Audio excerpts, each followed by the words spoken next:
Have you ever heard of a credit crunch?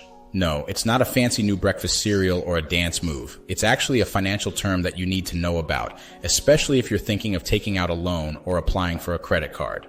So, here's the deal. Getting a loan or a credit line has gotten tougher since the Federal Reserve started jacking up interest rates. And now the recent banking crisis is raising concerns that lending standards will tighten even further, resulting in a potentially harmful credit crunch. According to the Federal Reserve survey of senior loan officers, nearly 45% of banks made it more difficult for businesses to obtain commercial and industrial loans in the fourth quarter of 2022. That's not good news for companies that need to buy equipment and hire staff. So, what does a tighter credit environment actually look like for borrowers? Well, first, let's define what a credit crunch is. It's a dramatic worsening of firm and consumer access to bank credit. In simpler terms, it means it's harder for you to get a loan or a credit card. Banks have two main concerns: whether borrowers facing higher interest rates can afford to repay their loans, and a bank's own ability to maintain liquidity in case depositors pull their money out.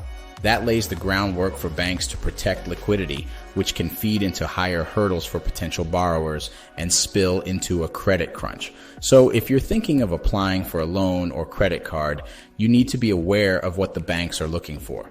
Lenders may look for long employment histories, solid and upper levels of income, and consider if they have lengthy relationships with prospective borrowers.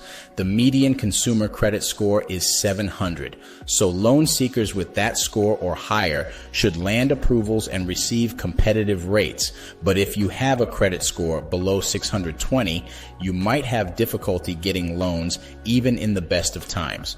There aren't as many lenders in that market, the terms aren't as favorable, and when credit is tightening, that becomes even more the case. Tighter lending standards may have a big impact on floating rate loans versus fixed loans.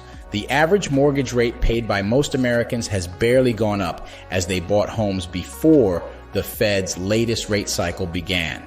But with credit cards, almost all are floating rates, so the average rate that consumers are now paying on credit cards has gone up substantially. And if you have credit card debt, you might want to pay attention to this. Credit card balances in the fourth quarter rose by $61 billion to $986 billion, surpassing a pre-pandemic high. The share of current debt shifting into delinquency rose for almost all types of debt. Defaults should be more pronounced at lower income households. Those workers logged big wage gains during the pandemic, but since then, inflation has outstripped their pay.